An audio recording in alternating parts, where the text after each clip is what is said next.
네, 안녕하십니까. 대한화장품협회의 김경옥 부장입니다. 지금부터 유럽 수출 EU 화장품 규정 이상의 고려사항에 대한 웨비나 시작하도록 하겠습니다. 오늘 웨비나는 오후 4시에 시작해서 약 2시간 이상 진행될 예정입니다. 네, 오늘 강의는 바이오리우스의 프레드릭 루브르 대표님께서 강의를 해주실 예정입니다. 프레데릭 루브르 대표님은 약학, 화학 박사학위와 경영학 석사학위를 보유하고 계시며 국제향료협회에서 5년간 근무하신 경험이 있습니다. 바이오리우스에서는 2014년도부터 재직하고 계시며 현재 대표직을 맡고 계십니다. 오늘 웨비나에서는 유럽 그린딜과 화장품 산업, 세부적인 내용으로는 EU 주요 국가의 생산자 책임 재활용 제도 도입 동향과 EU 리치 규정이 화장품 브랜드 제조사에 미치는 영향에 대한 강의가 있을 예정입니다. 또 준비된 강의를 모두 마치신 후에는 실시간 질의응답 시간 또한 있을 예정입니다. 네, 프레드릭 대표님 강의 부탁드리겠습니다.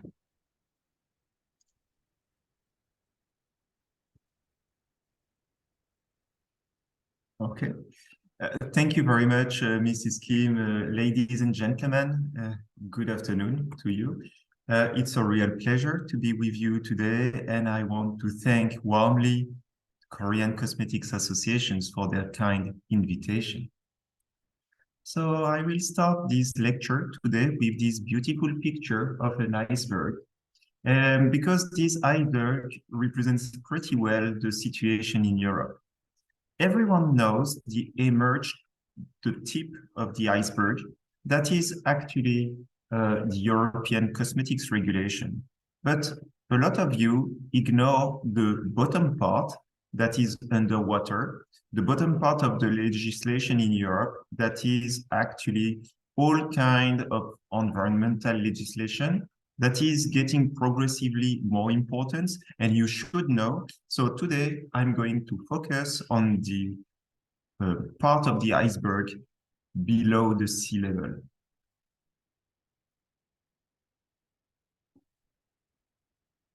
You're mute, Jihyeon. 안녕하세요. 저는 바이오리우스 대표 프레데릭 리브로입니다. 오늘 참석해주신 모든 분들께 감사를 드리며 초대해주신 대한화장품협회에도 진심으로 감사드립니다. 우선 저는 이런 빙산의 그림으로 시작을 해보고자 합니다. 이 그림은 바로 유럽연합의 법률을 의미하고 있습니다. 많은 분들이 화장품 규정에 대해서 잘 알고 계시는데요. 하지만 이 화장품 규정은 위쪽에 보이는 빙산의 일각에 불과합니다. 이 빙산의 아래쪽에는 다양한 법률이 있는데 그중 이제 환경 규제 관련 법률이 이 빙산의 아래쪽에 You're mute, Jihyeon. 오늘 이 부분에 대해서 말씀을 드리고자 합니다. And actually today we are going to speak about 3 points, 3 points that are beyond the European cosmetics regulation. These 3 points are all related somehow to environmental protection. And as I will tell you in a few minutes, environmental protections is getting importance in Europe. So basically, we'll start with the European Green Deal. That is a vast project that is getting more and more importance in Europe. And then the extended producer responsibility, that is a set of new obligations that will apply to you and your importers in Europe. And finally, I will say something about REACH, the chemical legislation that also apply to cosmetic product to some extent. 네, 오늘은 그 빙산의 일각 아래쪽에 있는 좀 더 전체적인 그 환경 규정 관련한 내용을 말씀드리고자 하는데요. 가장 우선적으로 큰 그림인 유럽 그린 딜과 이것이 이제 화장품 산업에 미치는 영향에 대해서 안내를 드리고요. 그 다음은 생산자 책임 확대 제도인 EPR에 대한 도입 영향, 그리고 마지막으로 EU 리치 규정이 화장품 브랜드와 제조사에 미치는 영향에 대해서 안내 드리도록 하겠습니다. So I know in Korea, we are effective people. So I will try to summarize what you will get at the end of this presentation, just to show you that you are not wasting your time. At the end of this presentation, you should know more about the green claims and how they will get regulated in the near future in Europe, how the European cosmetics regulation is going to evolve in the near future and how it will look like.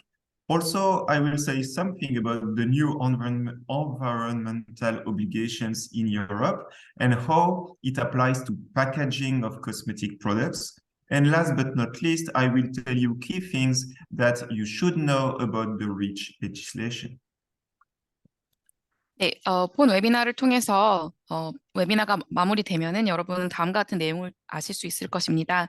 향후 친환경 클레임은 어떻게 규제가 될 것인지, 그리고 미래의 화장품 규정은 어떻게 변경이 될 것인지, 어떠한 모습이 될 것인지, 그리고 환경 규제로 인해서 화장품 포장 및 디자인에 대해서 어떠한 의무사항이 추가적으로 부과가 될 것인지, 그리고 마지막으로 리치에 대해서 알아야 될 핵심 사항과 그로 인한 문제를 피하는 방법은 어떤 것이 있는지를 알아보겠습니다. Okay, so let's start now with the European Green Deal and its impact on the cosmetic industry. And let me beware you about the Europe's passion for environmental protection, because I think it goes beyond what you think. 가장 먼저 유럽 그린딜이 무엇인지에 대해서 알아보도록 하겠습니다. 시작 전에 미리 말씀을 드리자면 유럽의 그 환경 보호에 대한 열정은 좀 여러분이 생각하신 것보다 조금 더 멀리까지 갈 수 있으니 미리 이 열정에 대해서 좀 조심하시길 바랍니다. Okay, so let's start soft with something you know already, the fact that green claims are more and more used by cosmetic brands, and you know better than me, you know better than anyone else, that green claims can be extremely important in terms of marketing communication. So just to give you an idea, there is a study I found from the New York University NYU Stern showing that actually products showing environmental claims usually work better than others. They will have a better market in the future. They will contribute more to the cosmetic trends. And we also know that these products with green claims are usually sold more expensive than normal products. So obviously, you're right if you use green claims because it's a successful marketing strategy. 네, 여러분은 이제 화장품 브랜드 혹은 이제 산업에 종사하시기 때문에 얼마나 친환경 관련 클레임 문구가 중요한지 마케팅적으로 중요한지 알고 계실 거라고 생각합니다. 제가 그 뉴욕대에서 발표한 스터디 결과를 확인해 보았는데요. 그 그린 관련, 친환경 관련 문구를 제품에 사용했을 때 시장 점유율이 높아지고, 그리고 가격적인 프리미엄도 꽤 많이 높아지는 것을 볼 수가 있었습니다. Well, okay, that's a good point, but unfortunately, the issue with green claims is they were not regulated sufficiently, and a lot of cosmetic brands starting to do all kinds of things that were not okay. So it got the attention of the authorities. And the authorities, the European Commissions, once it was on their radar screen, decided to investigate.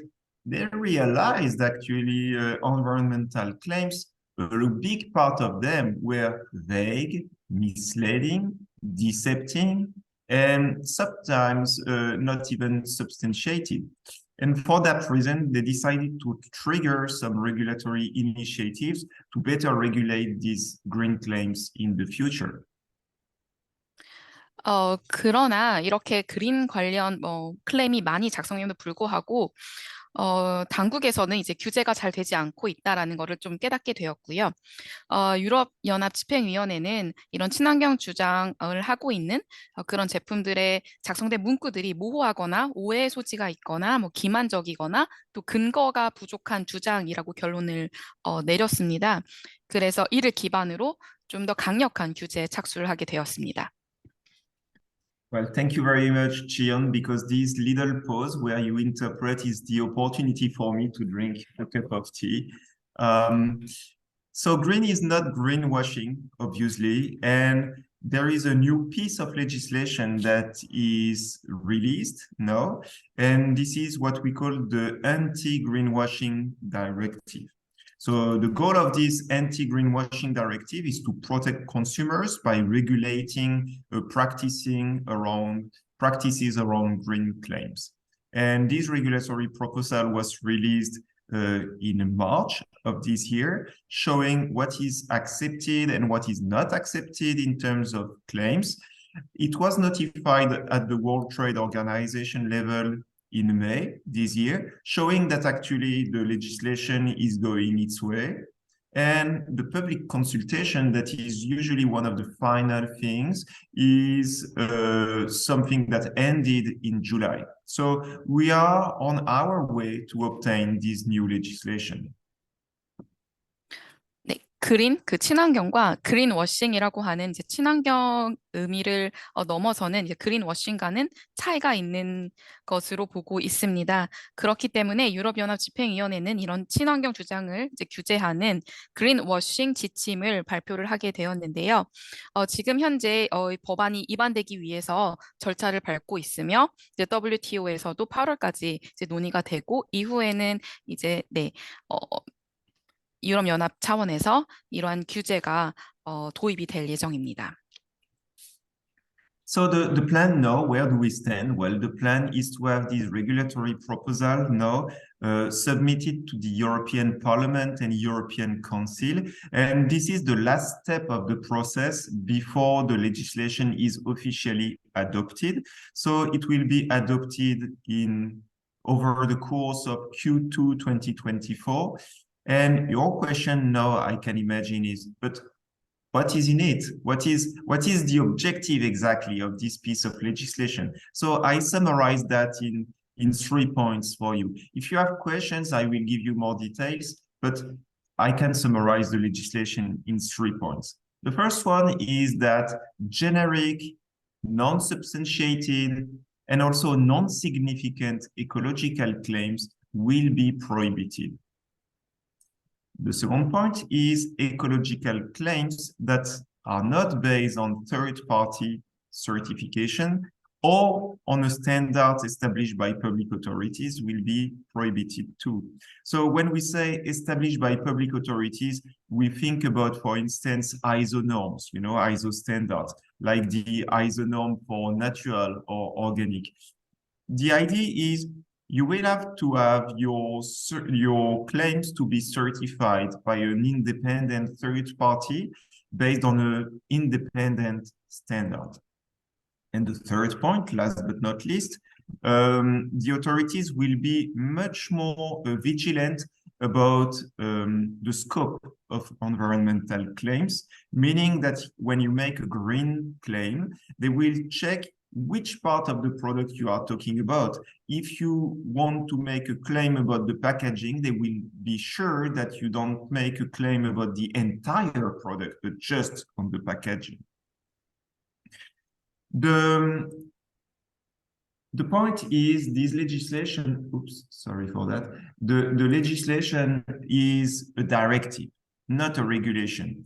I will tell you more later, but the idea is a directive needs to be transposed into the national legislation of every country of Europe. It will take 18 months. So from Q2 2024, 18 months later, it will be transposed into the national legislation. So France, Italy, Spain, and so on. And we expect that 24 months after the adoption by the European Parliament, the measures will be implemented. So all in all, what I'm talking to you there is expected to get implemented in 2.5 years from today. 앞서 말씀드린 이 그린워싱 디렉티브에 대해서 좀 더 자세히 말씀드리도록 하겠습니다. 현재 이제 도입 절차가 진행이 되고 있는데요. 이제 유럽 의회와 이사회가 이제 2024년 2분기 정도에 이런 지침을 채택할 것으로 예상이 되고 있습니다. 이 법안의 내용을 3가지로 요약을 해드리겠습니다. 추후에 관련된 질문이 더 있으시면 문의해 주시면 감사드리겠습니다. 그 3가지 요약 내용은 가장 우선적으로 제품이 친환경 품질에 대한 그 내용과 그 진술에 대해서 생태학적인 주장은 금지되고 있습니다. 일반적으로 입증되지 않으면 안 되는 내용입니다. 두 번째로는 그 제3자 인증 기관을 통해서 인증을 받지 않거나 공공기관에서 확립한 기준으로 이 작성이 되지 않은 문구는 금지가 됩니다. 예를 들어서 아이소놈과 같이 어떠한 표준이 발표될 수도 있을 것으로 보고 있습니다. 그리고 마지막으로는 제품의 어떤 부분이 이러한 그린 클레임에 적합된 곳인지 그 포장재의 어떤 부분인지에 대한 정확한 표기가 필요할 것으로 보입니다. 다만 이 법안은 이제 디렉티브로서 각 국가가 이 규정을 도입하는 데는 상당한 시간, 약 18개월이 걸릴 것으로 보이고요. 실제적으로 저희가 느끼기로는 한 2.5년 이내로 이런 새로운 규정이 도입될 것으로 보입니다. So Europe is not United States. The countries of the European Union are independent, which means that some countries have already started to take some advance compared like France, for instance. And for that reason, you should better already start to apply these measures you see in the anti-greenwashing legislation. So your question is, what can I do today to avoid issues?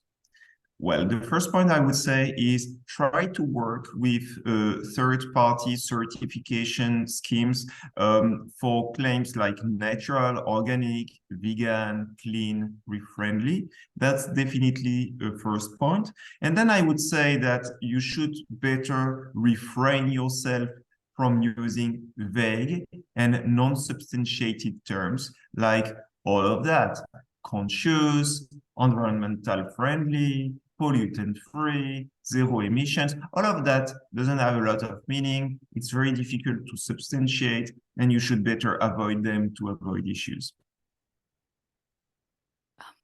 Could you put a slide to the next one, please? Sure. You don't translate anything? No, it's. Okay. I thought it was on the next slide.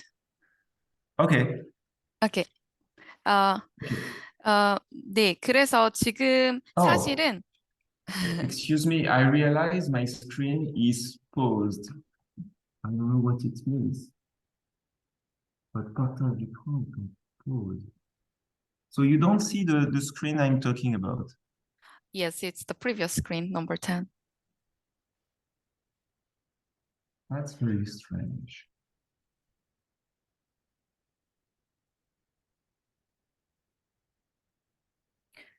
Okay. There is a small technical issues. I'm going to start again. No problem. Anyway, I will just translate what you just mentioned then. Is it better? Very nice. Yep. You see something. Okay. Yes, exactly. I'm very sorry for these technical issues. 네, 지침이지만 각 지침이기 때문에 유럽연합의 각 그 회원국이 이 법안을 좀 도입하는 시기는 모두 다릅니다. 하지만 프랑스와 같이 일부 국가들은 이 지침이 발효되기 이전에도 이미 그 안티 그린워싱과 관련한 그러한 규정을 조금 높이 미리 도입을 하고 있는 상황도 있습니다. 그래서 지금 현재로서 어떤 부분을 화장품 브랜드 혹은 제조사로서 준비할 수 있냐라고 물으신다면 제3자로부터 뭐 내추럴, 오르가닉, 비건, 클린, 뭐 리프렌들리와 같은 이러한 인증을 받으시는 것이 좋을 것으로 보입니다. 그리고 아래에 conscious, nature's friend, biodegradable, green 등과 같은 이러한 모호한 의미의 문구들은 사용을 지양하실 것을 추천을 드립니다. So the question you may have is, where does it come from, this anti-greenwashing legislation? Because actually it's part of something much bigger. 네, 이러한 안티 그린워싱 규정은 도대체 어디에서 오는 것일까요? 사실은 그 근본이 되는 내용은 조금 더 있는 것으로 보입니다. Actually, this anti-greenwashing legislation is part of something much bigger that we call the European Green Deal. 네, 이러한 규제의 더 큰 그림인 유럽 그린 딜과 이 큰 프로젝트와 연결이 되고 있습니다. So the European Green Deal is a very ambitious plan, and with that, the European Commission wants to make from Europe the first climate neutral continent by 2050. And they plan to do that by protecting human life and animals and plants by cutting pollutions and helping companies or forcing companies to become world leaders in clean products and technologies, and also to better protect consumers by ensuring proper communications. So when I say that it's an ambitious plan, I let you check that actually by 2030, in 7 years of time from now, not even 7 years, we expect 55% reduction in net greenhouse gas emissions. So as you can imagine, this plan is very ambitious and comes with a lot of new obligations. 네, 유럽 그린 딜을 통해서 유럽 연합이 원하는 것은 2050년까지 탄소 뉴트럴을 하게 되는 것이고요. 그리고 인류와 식물들을 이제 보호하고 이런 환경 오염을 없애는 것입니다. 뿐만 아니라 각 회사들에서는 환경 오염에 영향을 미치지 않은 그런 제품을 개발하고 그러한 기술을 개발하는 것을 포함하고 있습니다. 이러한 목적을 통해서 최종적으로 달성하고자 하는 것은 2030년까지 온실가스 배출량을 55% 감소하는 것이고요. 2050년까지 온실가스의 순 배출량을 이제 0으로 만드는 것입니다. So the European Green Deal is a vast project that is divided into many topics, and you have all the topics in front of you on the screen. And one of them is obviously targeting consumer protection. And this is in this topic that you have the anti-greenwashing directive. But more importantly, I will talk to you today about the chemical strategy for sustainability that cover other topics of the European Green Deal, and it has even more importance for the cosmetic industry. 지금 보시는 화면이 그 유럽 그린들의 전체적인 내용들입니다. 그 중에서 그 그린워싱 방지를 위한 그 안티 그린워싱 지침의 경우 이제 아래쪽에서 보실 수 있고요. 그 위에서는 이제 지속 가능성을 위한 화학 분야 관련 전략 내용인데요. 이 내용 또한 그 화장품 산업에 아주 큰 영향을 미치는 분야로 보실 수가 있습니다. So the chemical strategy for sustainability is actually a plan that envisage to promote the sustainability of chemicals, of safe chemicals, and to prevent the industry from using unsafe chemicals. And it's not that a new plan, it's a plan from 2020, but the effect of this plan only starts to happen today. 그 지속 가능성을 위한 화학적 전략은 사실 최근에 나온 내용은 아니고요. 2020년부터 시작이 된 내용입니다. 그 주요 목적은 이제 안전하고 지속 가능한 화학 물질을 사용해서 환경 오염을 줄이는 것이고요. 그것을 목표로 set된 계획인데 이제 오늘날 좀 적극적으로 시행이 되고 있는 그러한 내용입니다. So one of these effects is, for instance, the reason why this little cute molecule is going to arrive in the paradise of dead molecules. For the non-chemist of this room, I would say that this is PFAS. And these PFAS are going to be prohibited in Europe because of the chemical strategy for sustainability.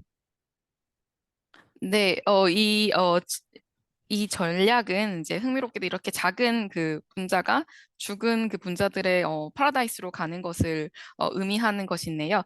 혹시 그 화학 관련한 정보가 조금 더 필요하신 분들을 위해서 PF에 대해서 먼저 설명을 좀 드리도록 하겠습니다.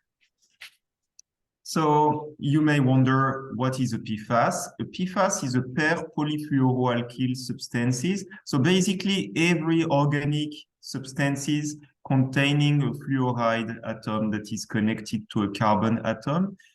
Very practically, you have all kinds of ingredients used in cosmetic products. And here is a list of PFAS that Biorius has in its own database, because cosmetic products registered in Europe by Biorius contain these PFAS. So just to show you that these PFAS molecules are actually pretty common cosmetic ingredients, and we expect a ban of all of them quite soon.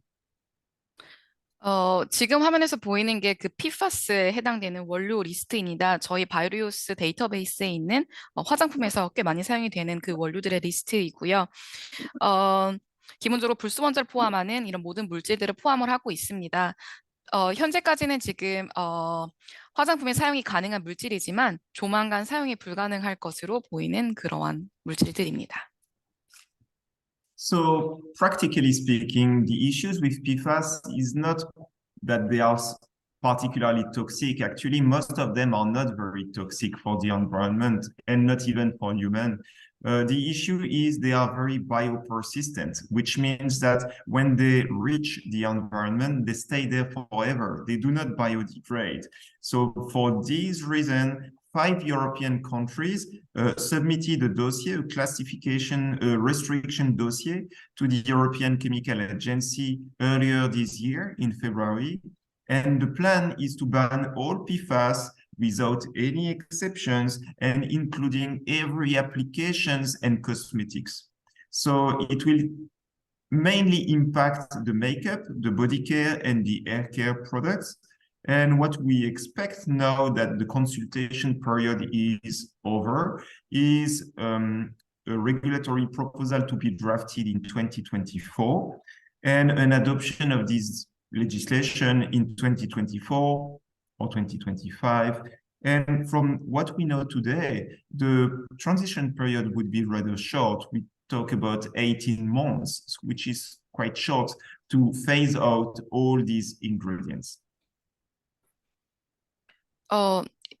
다만 이 물질들이 환경이나 인간에게 크게 독성이 있는 물질들이 아닙니다. 다만 여기서 이슈가 되는 것들은 방출이 되면은 이제 생분해가 되지 않는다라는 것이 문제인데요. 이러한 문제점에 대해서 그 회원국 5개 국가에서 그 유럽화학위원회에 문제를 제기를 하였고 지금 이러한 문제를 확인하고 이 원료들이 대부분 메이크업, 바디, 헤어케어 제품에 들어있는 원료들인데 이 모든 제품의 전면 사용이 불가능한 것으로 이제 논의가 되고 채택이 될 것으로 보입니다. 2023년부터 이제 협의 기간이 시작이 되었고요. 2024년에 이제 규제 제안서 초안이 작성이 될 예정이고요. 채택은 2025년 말에 예상이 되는데 그 전환 기간이 비교적 18개월로 좀 짧을 것으로 예상이 되고 있습니다. 이러한 화장품 원료로 사용되는 그 많은 원료들이 전면 금지되는 것이기 때문에 조금 더 주의 깊게 보실 필요가 있을 것 같습니다. So I know that this is disappointing news for you, but somehow I'm used to communicate disappointing news, so it's not too hard for me. 네, 매우 받아들이기 힘든 소식이실 것 같은데요. 제가 이제 이런 규정 전문 컨설팅 그리고 웨비나를 통해서 이러한 안 좋은 소식들을 많이 전해왔기 때문에 저에게는 네, 일상적인 일이라고 볼 수 있을 것 같습니다. So that was one part of the chemical strategy for sustainability, but the biggest part is coming. The fact that this plan cascades down to smaller plans, and one of them targets the revision of the European cosmetics regulation. So this work started in 2022, and we are now on our way to have a new cosmetics regulation in Europe. And the reason of that is the chemical strategy for sustainability. 네, 이러한 지속 가능성을 위한 화학 전략은 보다 세부적인 계획으로 이어져서 진행이 되고 있습니다. 그중 가장 중요한 것 하나가 유럽 화장품 규정 개정인데요. 2022년부터 시작이 되었고 지금 한 반쯤 왔는데요. 이 규정, 유럽 화장품 규정이 왜 개정이 되느냐? 그에 대한 이제 근본 이유로는 이제 지속 가능성에 대한 화학적 전략 때문이다라고 보시면 될 것 같습니다. So the new European cosmetics regulation that is on its way come with 4 priorities. I will cover at least 2 of them today because we don't have a lot of time, but it will give you an idea. The first priority is the extension of what we call the generic risk assessment. The generic risk assessment is a formal link that exists between the chemical legislation on one way and on the other hand, the cosmetics regulation. This is a way to automatically prohibit the use of cosmetic ingredients based on preliminary information because they look nasty. So today, the GRA applies to CMR. So you know CMR, this is carcinogenic, mutagenic, and reprotoxic substances. And the goal is to have the GRA extended to substances, also endocrine disruptors, and also with some impact on the environment. So that's something important. There would be some exemption, but these exemptions would be even more difficult to obtain than today. And as I told you, there is a link between the chemical legislation and the cosmetics regulation, meaning that once something changed in the chemical legislation, it would automatically change in the cosmetics regulation too. I tell you more in 1 minute. 그 EU 화장품 규정 개정에 대해서 여러 가지 사항들이 있는데 그 중에서 한 두 가지 정도 우선순위를 좀 말씀을 드리고자 합니다. 우선 그 GRA가 그러니까 일반 위험 평가가 확장이 될 예정인데요. 그 중에 하나가 내분비계 교란 물질, 그 다음에 CMR이라고 하는 이제 발암성 돌연변이, 유발성, 생식 독성 물질 성분에 대한 이러한 내분비 교란 물질에 대해서 이제 GRA로 확장이 될 예정입니다. 일부 예외되는 원료가 있긴 하겠지만 매우 드물 것으로 예상이 됩니다. So I'm going to explain in plain words the generic risk assessment, and I will do my best to make it simple. So let's imagine that these two people you have in front of you, one poorly dressed, the other one very nicely dressed, are normal cosmetic ingredients, okay? So we don't talk here about the GRA, but before the GRA, okay? And the idea is when you want to use these cosmetic ingredients in a cosmetic product, you have to do calculations to prove that they are safe. So it's like these two people want to enter in the EU restaurant. And at the entrance of the restaurant, there is a cashier, and the cashier say, oh, show me your bank account. And regardless if you are nicely dressed or poorly dressed, they look at the bank account, they do calculation, and they say, okay, you look rich enough, so you can enter in the EU restaurant, or no, you are broken, you're not rich enough, so you cannot enter, you go to McDonald's, okay?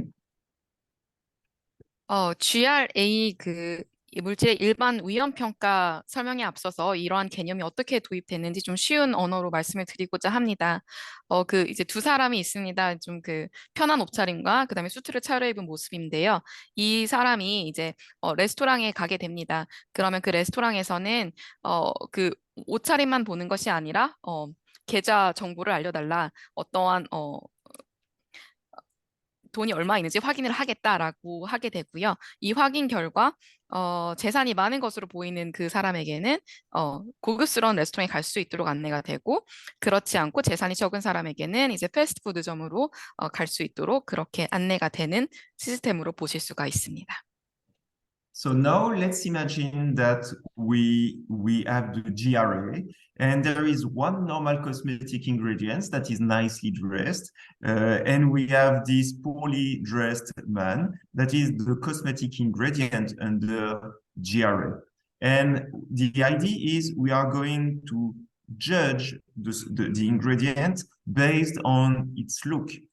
So this normal cosmetic ingredient can be used in cosmetic product because it looks rich enough.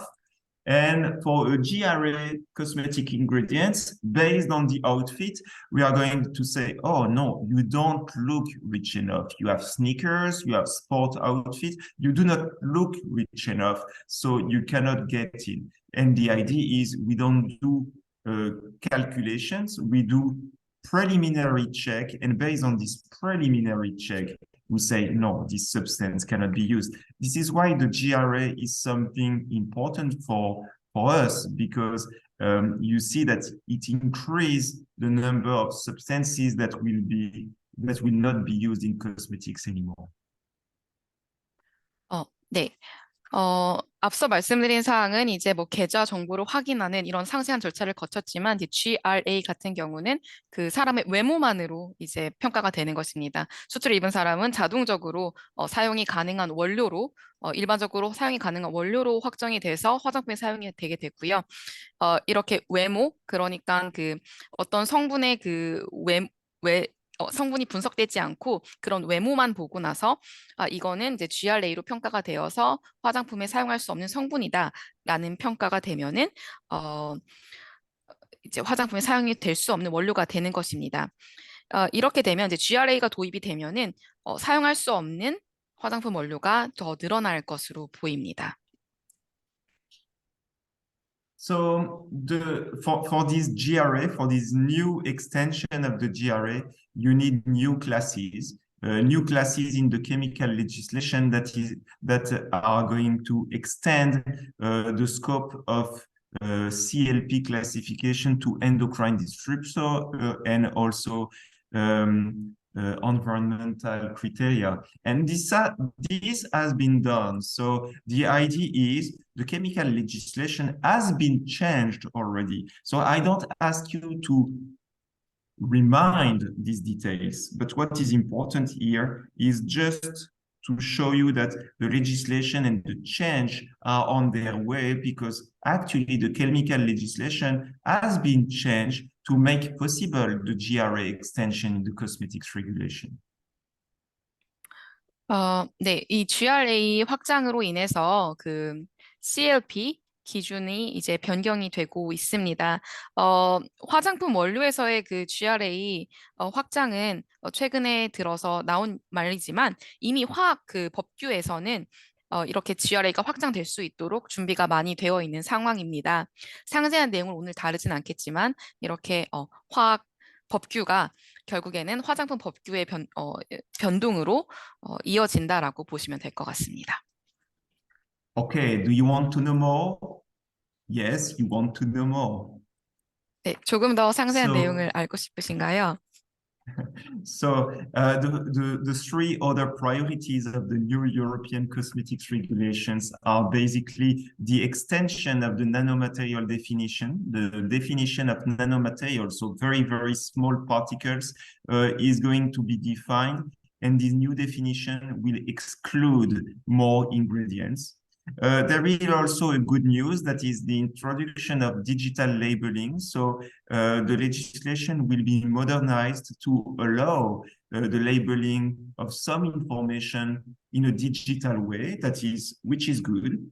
And last but not least, and this is maybe the point I'm going to cover in detail, the way we do the safety assessment of ingredients. And when I say ingredients, I don't mean the GRA one, I mean the normal cosmetic ingredients.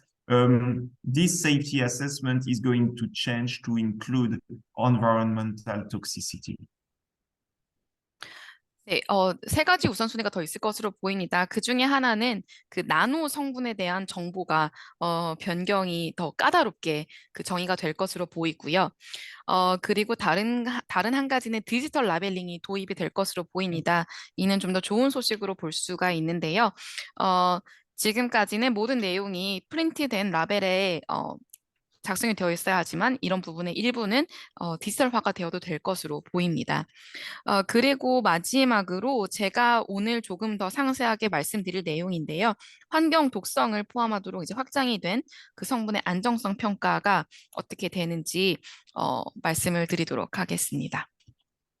So bear with me. I apologize if it is less practical, but I will tell you how the safety assessment of ingredients is done today by the scientific committee of the European Commission and how it will be done in the future. So today, let's imagine that you have salicylic acid, that is a skincare and also a preservative ingredient. And you have methyl salicylate, that is a fragrance ingredient.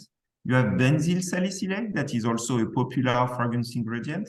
And you have homosalate, that is a UV filter. And today, the scientific committee working at the European Commission is going to evaluate the ingredients one by one. They are going to evaluate salicylic acid and to issue specific restrictions for salicylic acid for cosmetics.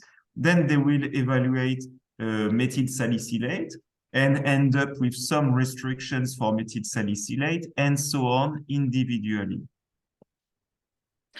네, 안정성 평가가 오늘날 어떻게 진행을 되는지, 그 다음에 앞으로는 어떻게 변경이 될 것인지에서 먼저 말씀을 드리고자 합니다. 우선 오늘날 그 유럽연합과학위원회인 SCC에서는 그 특정 원료의 안전성을 평가하기 위해서 각각의 원료별로 이 평가를 진행을 합니다. 예를 들어서 지금 스크린에 보이는 이 살리실산 계열의 그 원료들인데요. 이 중에서 꽤 많이 사용이 되고 있는 원료들입니다.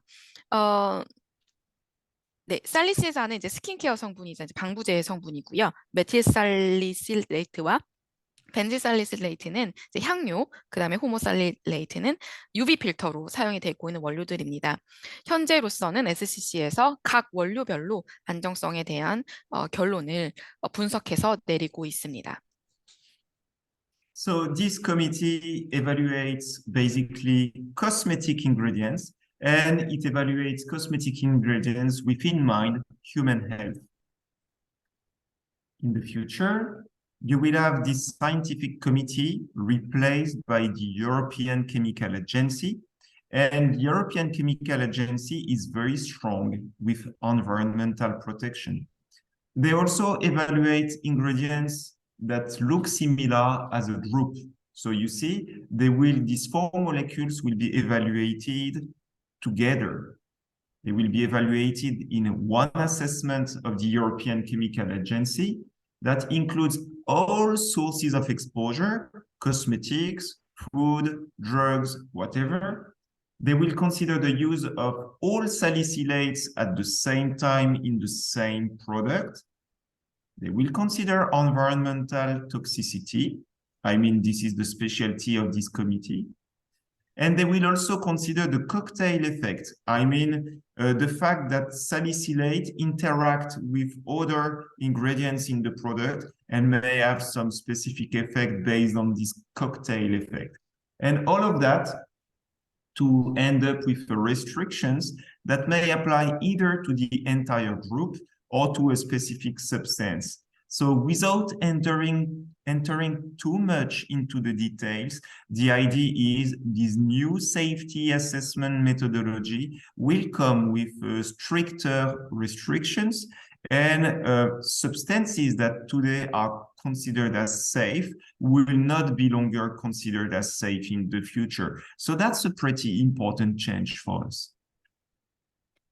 지금까지 현재로서는 그 SCCS 과학위원회에서 이러한 안정성 평가를 진행을 했다면 앞으로는 유럽화학물질청에서 이러한 안정성을 평가할 예정입니다. 유럽화학물질청은 조금 더 엄격하게 규제가 되는데요. 그 이유 중에 하나는 이제 각 원료별로 평가하는 것이 아니라 이러한 그 유사 원료들을 그룹화해서 평가하게 되고요. 그렇기 때문에 이제 화장품뿐만 아니라 뭐 식품이나 의약품, 뭐 세제 등에 그 사용되는 그 성분을 동시에 고려하게 될 예정입니다. 또한 중요한 것 중에 하나가 인간에 대한 안정성뿐만 아니라 환경에 미치는 영향, 환경에 미치는 그 독성 영향을 고려하게 되고요. 뿐만 아니라 그 기타 물질 간의 혼합 효과, 칵테일 이펙트도 고려를 하게 됩니다. 이러한 전체 그룹으로서의 그 물질 평가는 조금 더 엄격한 이제 규제로 이어질 것으로 보입니다. So in practice, what is going to happen with the new cosmetics regulation? Well, this impact study was presented by European Commission already last year, but something very strange happened. The adoption date we expected for this new cosmetics regulation was 2025 or 2026. But as I told you, something very strange happened. The equivalent of God did something strange. So the equivalent of God is high-level people at the European Commission that we call the Regulatory Scrutiny Board. And the Regulatory Scrutiny Board is a committee in the Commission evaluating the efficiency of new legislation. And the Regulatory Scrutiny Board say, no, your new proposal for cosmetics regulation is wrong, and therefore you should revise your proposal. So because the process was halted, the European Commission had to rework the proposal and to submit something new to the Regulatory Scrutiny Board in March of this year. And this time, the Regulatory Scrutiny Board gave a positive opinion, and it was end of July. So you see, it's very fresh. It was end of July. And this regulatory proposal will become public. So you will have the regulatory proposal in October, November of this year, which is a good thing because I give you a few slides to show you how it's going to evolve, but we don't have the real text. You know, so I will be able to give a much more accurate picture of the situation once we have the draft regulation in hand in October, November. What we expect today is an adoption of the legislation by the Parliament and the Council in 2026. And we expect today 2 years of transition period, meaning that the implementation of this new regulation would be in 2028. 이러한 유럽 화학물질청준에서의 관리가 2025년 혹은 26년에 도입이 될 것으로 예상이 되었었는데요. 그런 스케줄에 있었는데 그런데 좀 더 고위 그룹인 규제심사위원회에서 이러한 규정 도입을 막았습니다. 이러한 새로운 규정의 유효성을 평가를 하게 되는 그 위원회이고요. 규제심사위원회에서 해당 규제의 도입을 막게 되었고, 따라서 집행위원회는 새로운 제안서를 작업을 하게 되었고요. 그래서 올 3월에 새로운 제출물을 제출을 하게 되었고, 이러한 그 제안에 대해서 규제조사위원회가 올해 7월 말 한 달여 전에 이제 긍정적으로 응답을 했습니다. 이를 토대로 이제 10월이나 11월 정도에 이 법안의 새로운 법안의 드래프트가 규제안이 나올 것으로 예상을 하고 있습니다. 따라서 저희가 지금 안내드릴 수 있는 내용은 많지가 않은 게 이 드래프트가 아직 완료되어 있지 않기 때문이고요. 이 드래프트가 나오는 대로 좀 더 상세한 내용을 안내드릴 수 있을 것 같습니다. 그리고 나서 2026년에 채택될 가능성이 있고요. 2년의 전환 기간을 거쳐서 2028년부터 이런 새로운 규정이 시행이 될 것으로 보입니다. So everything was a bit theoretical, and I want to give you a practical example with silicones. So silicones is a very popular class of ingredients, and I will give you an example that is very clear. 조금 더 상세한 내용 안내를 위해서 실질적인 원료, 실리콘을 예시로 안내를 드리도록 하겠습니다. So you may know the situation with D4, D5, and D6. You know D5 is this very popular skincare ingredient, cyclopentasiloxane, and cyclopentasiloxane and others will be prohibited in leave-on product very soon. It is already prohibited in rinse-off products, and it will get prohibited very soon, 2028, in a leave-on product as well.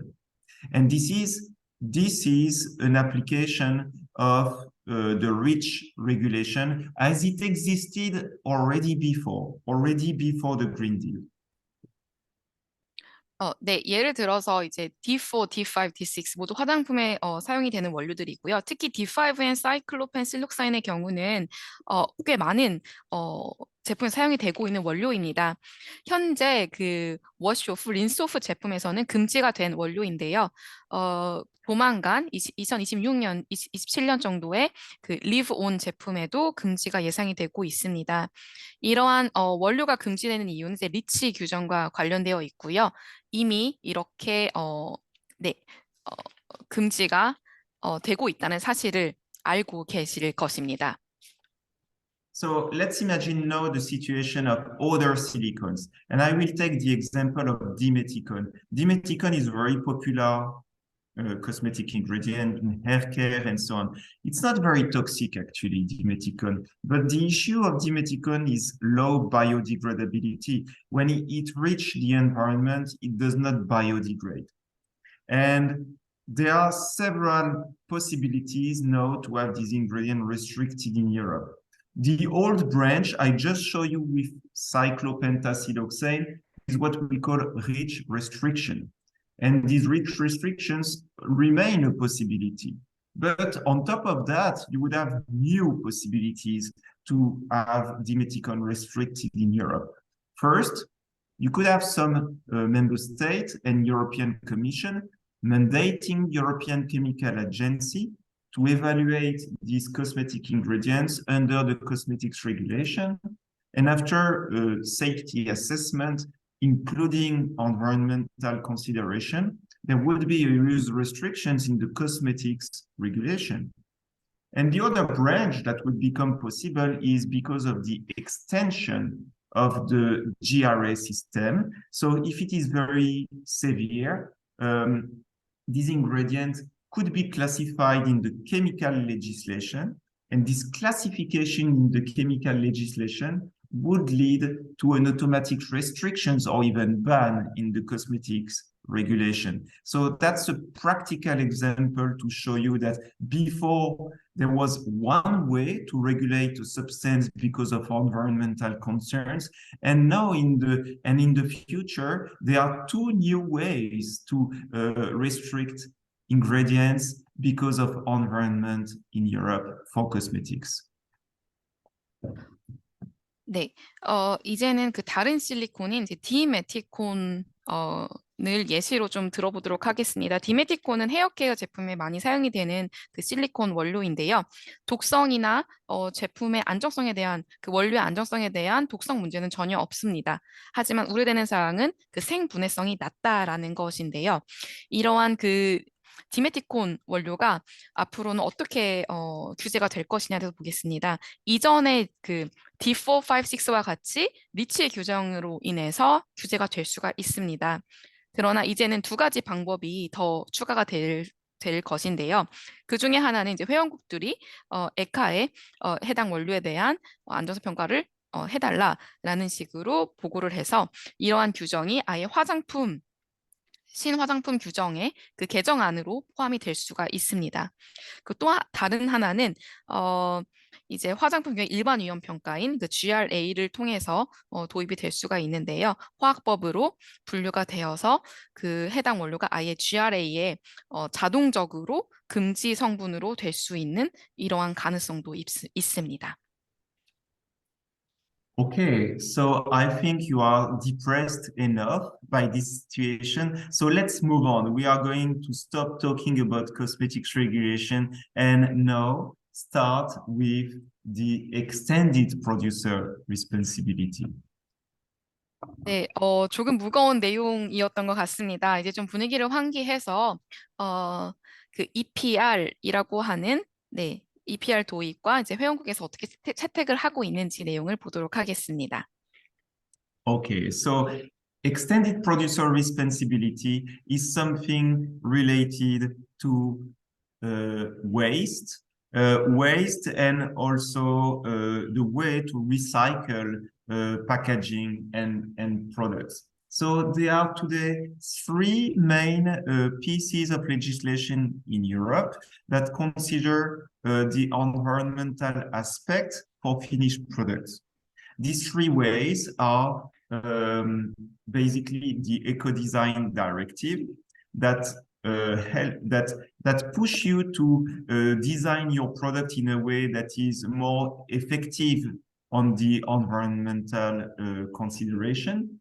Then the Waste Framework Directive, and finally the Packaging and Packaging Waste Directive.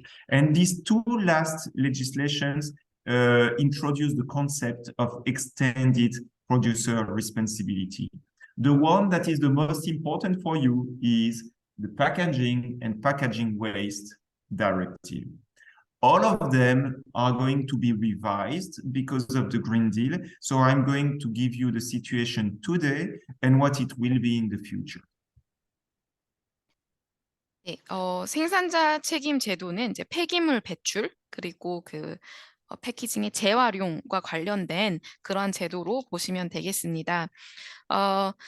이러한 생산자 책임 제도와 관련이 있고 폐기물과 관련된 규정은 3가지가 있었는데요. 지침 3가지입니다. 에코 디자인 지침, 그리고 폐기물 기본 지침, 그리고 포장 및 포장 폐기물에 관한 지침, 이렇게 3가지가 유럽연합에 이미 존재하고 있었고요. 다만 이 모든 지침이 현재 개정을 하고 있습니다.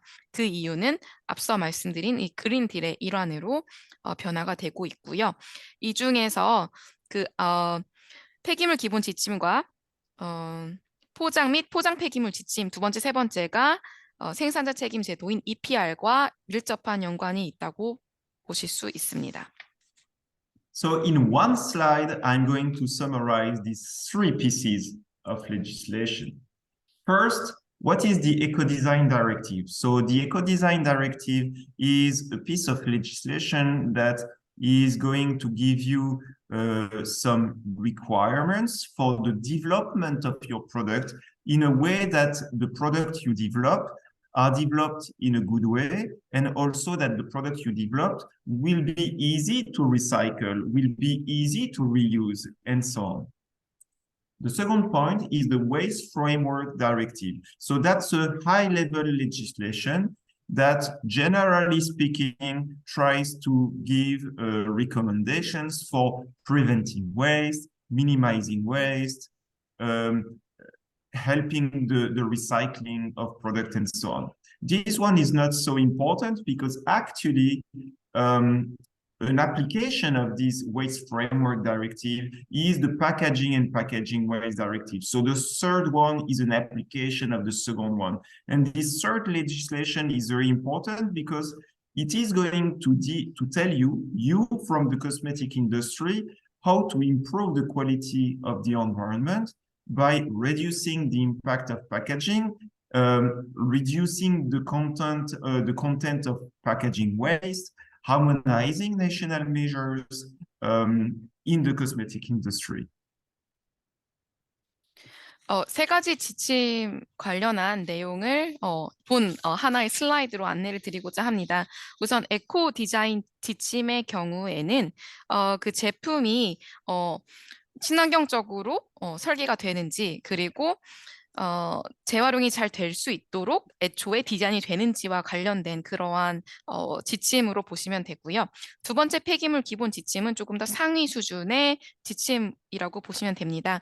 폐기물을 예방하고 폐기물의 크기를 최소화하고 또 안전하게 관리를 하고 어떻게 자원을 효율적으로 사용할지, 이런 순환 경제를 어떻게 촉진을 할지와 관련된 좀 이러한 좀 상위 수준의 지침이고요. 이 중에서 가장 저희가 집중해야 될 곳은 이제 포장 및 포장 폐기물 지침입니다. 실제로 어떻게 우리가 적용을 할 수 있는지, 어떤 내용을 따라야 하는지에 대한 내용이 해당 지침에 들어 있습니다. 그렇기 때문에 포장 및 폐기물 지침은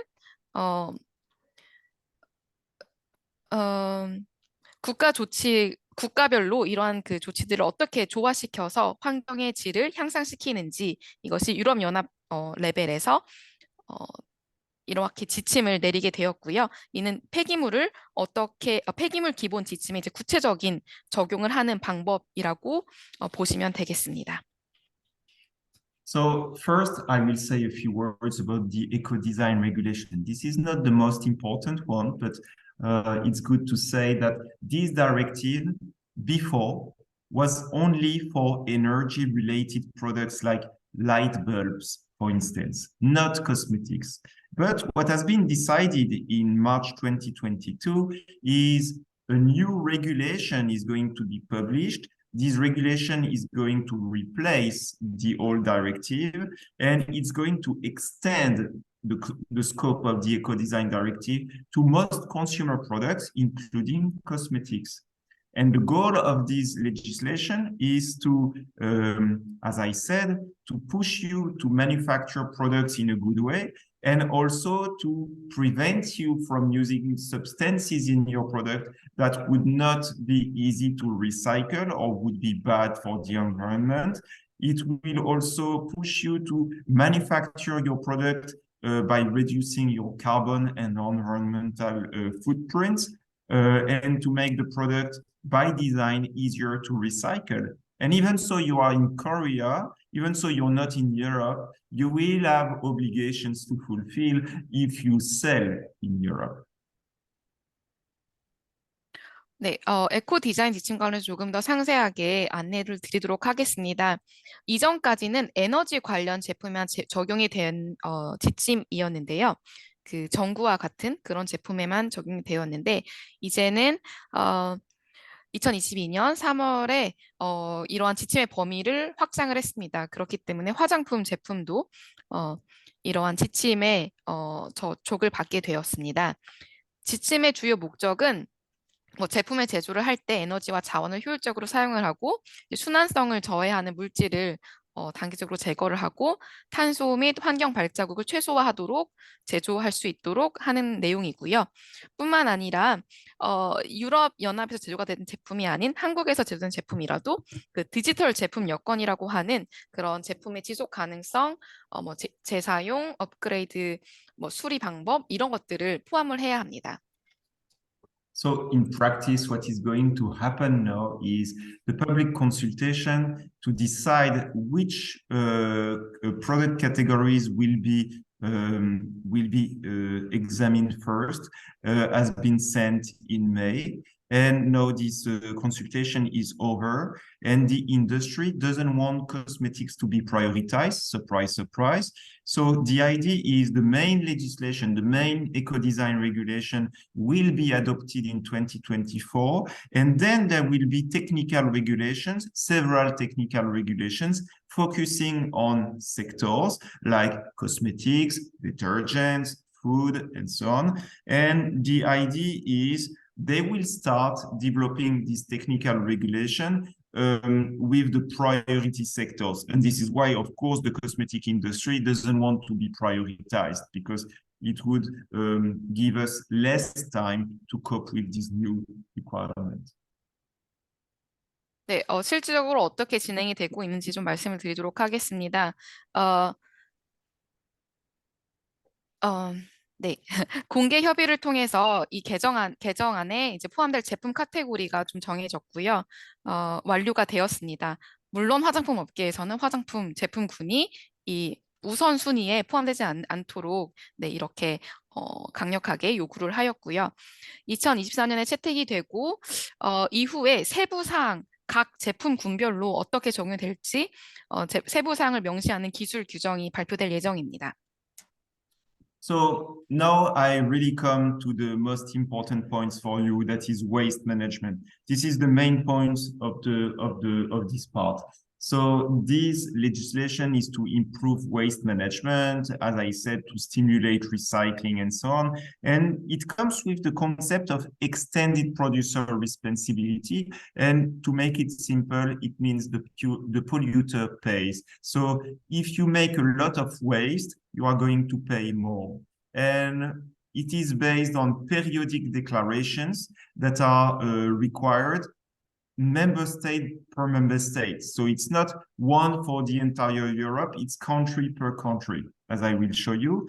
And the reason is these European laws are directives. So they are transposed differently in every national law, and the rule can change from a country to another.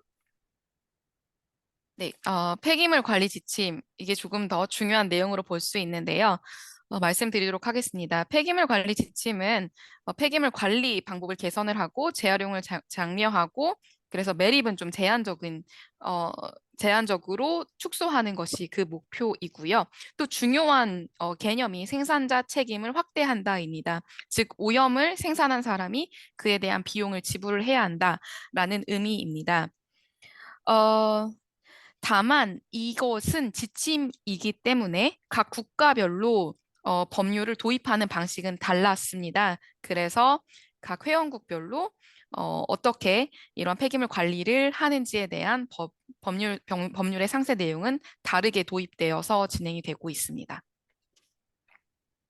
So all of that will help you and European companies to better sort waste in the future. And we have to start with what is packaging. So I could read this very long text and it would be very painful. So we can replace this long text by this small picture. This small picture tells you that the packaging is several things. First, what you have is the container. What we call packaging, the legislation is the container of your cosmetic product. Then you have the primary packaging, that is the carton box in which you have the container. And you have the secondary packaging, that is the packaging that arrives at the point of retail and sometimes can be sold to the consumer as well. And finally, you have the tertiary packaging that is only used for transportations from the importer warehouse, for instance, to the distributor. 네, 패키징의 정의, 포장지에 대한 정의를 말씀드리고자 하는데요. 이렇게 간략하게 이미지로 안내드리도록 하겠습니다.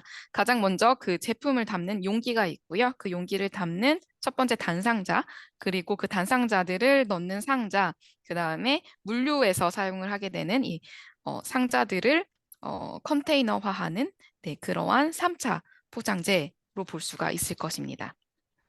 So the big question now is who has to? Because it comes with obligations, of course, and you would like to know who is taking care of these obligations. Well, the first company introducing a product in a country will be responsible for that.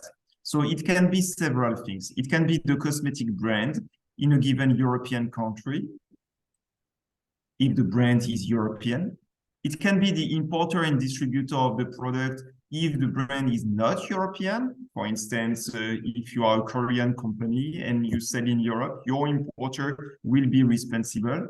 And it can also be you, actually, if you use e-commerce and via e-commerce, you sell directly to consumers. So all of them, all these people who are responsible for the registration periodic declaration of waste are called producers. And for these producers, some countries accept foreign producers, like Korean companies, for instance, to register directly, and some others will oblige you to appoint an authorized representative to do so. 네, 그렇다면 누가 이러한 의무사항을 갖고 있는지 보도록 하겠습니다. 그 유럽 내 국가에서 국가에 있는 화장품 브랜드 자체가 의무사항을 그 의무를 갖고 있는 생산자라고 볼 수가 있고요. 그리고 한국 제품을 유럽에 수입하는 수입업체, 그다음에 유통업체가 될 수도 있습니다.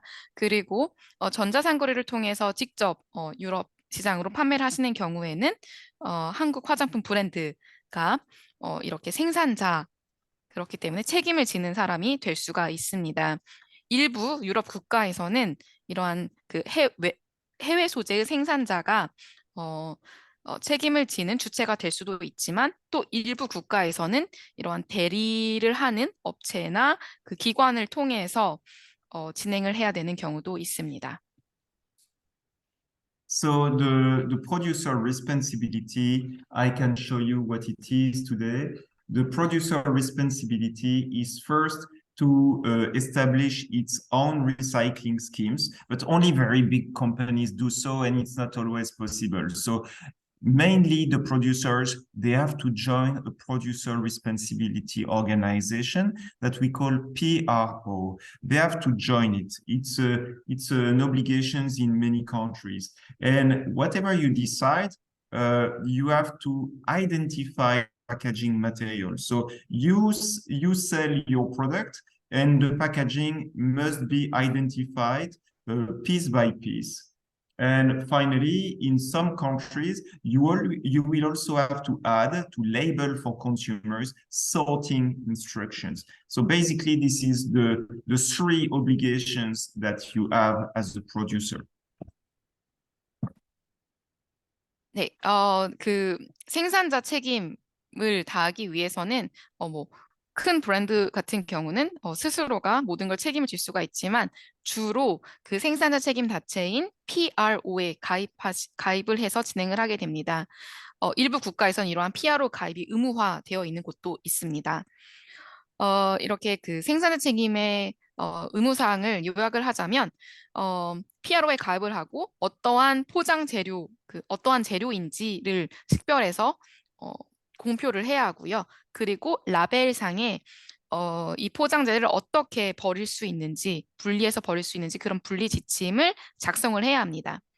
그리고 그러한 그 재료를 어떠한 재료인지, 그 다음에 얼마만큼의 생산을 했는지를 신고를 해야 합니다. So when we say identify the packaging material, we speak about packaging element. So you have to consider packaging element per packaging element. And what we call a packaging element is basically a piece of the packaging that cannot be break down by the consumers without any tools. Like a pump of a cosmetic product, it's one packaging element. 네, 그 포장재를 알기 위해서 먼저 포장 요소 측면에서 봐야 될 것 같습니다. 기본적으로 포장재라고 하면은 일반적인 소비자가 별도의 도구 없이 분리할 수 있는 부품으로 볼 수 있고요. 이러한 복합적인 구조의 펌프 같은 경우는 일반적으로 분리할 수 없기 때문에 하나의 패키징으로 보게 됩니다. So how does it work? I'm going to explain very succinctly. So first you take your packaging and you identify the packaging element. So here you have the card box, you know, the primary packaging. Then you have the cap of the container, you have the bottle of the container, and you have the pump, okay? So you have 4 packaging elements. And then what you do is you identify all the material these packaging elements. So for instance, in the pump, you have the piston, you have the collar, you have the spring in the pump, you have all these material. And what you are going to do is for every material of the packaging element, you are going to describe the nature. So it is metal, it is plastic, it is, and you are going to indicate the weight, which means that you have to know this information. You have to know the weight, for instance, of a spring and every element of your packaging. And you see that there is a component material code. This component material code is not necessarily the one that will be considered for labeling purpose and for registration purpose. For one packaging element, there will be one code. And the question is, how do you know which code it is? This code is actually the predominant material. So the predominant material, I will tell you how to define it. Jihyeon, I let you do it first. 네. 포장재를 어떻게 분리하고 어떠한 코드로 작성할지에 대해서 조금 간략하게 안내드리도록 하겠습니다. 예를 들어서 여기 이미지로 보이는 이 펌프 제품의 경우는 그 뚜껑, 플라스틱 뚜껑, 그리고 펌프, 그리고 용기 이렇게 3가지로 구분이 되어 있습니다. 그래서 그 각 이 부품별로 어떤 코드에 연계가 되는지 확인을 해야 되는데요. 이러한 그 재질뿐만 아니라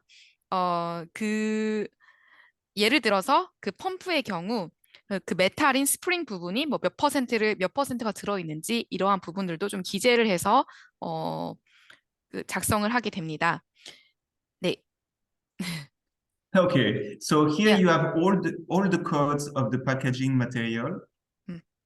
And you have all the codes of the packaging material, and you see on the right side, you have the composites. So composites start with a C/something, C/A, LDPE if it is a composite material with low density polyethylene, for instance.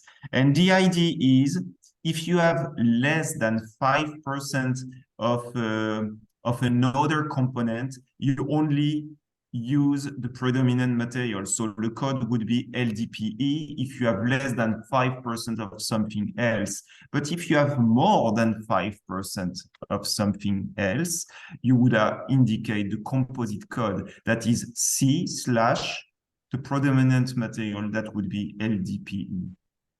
It's a bit complicated, but I mean, you have to take care of that. And here it is the Italian method. So every country has its own method that could be slightly different, which makes the situation even more complicated. 네, 지금 보여드리고 있는 예는 이탈리아의 그 규정의 예입니다. 이러한 코드들은 사실 그 각 도구 없이 분리될 수 있는 그 각 자재, 그 자재 하나당 코드가 하나 이렇게 기재가 돼야 되는데요. 근데 예를 들어서 이런 펌프 같은 경우는 여러 소재들이 포함이 되어 있기 때문에 이러한 코드를 어떻게 작성을 하냐에 대해서 본 페이지에서 보실 수가 있습니다.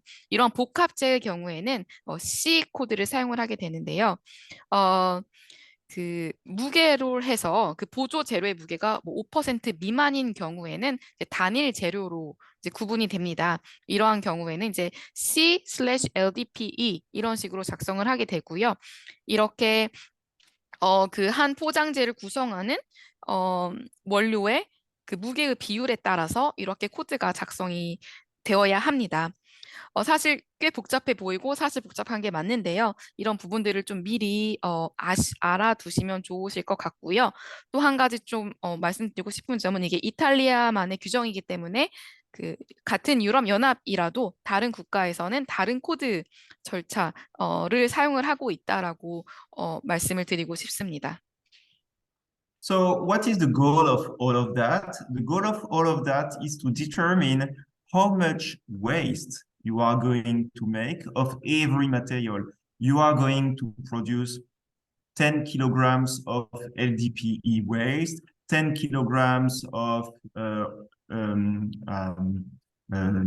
metal waste, and so on. And the goal here is to show you the price, an idea of the price for the waste treatment. So for every kilogram of waste of any sort you see here in the different country, you are going to pay that.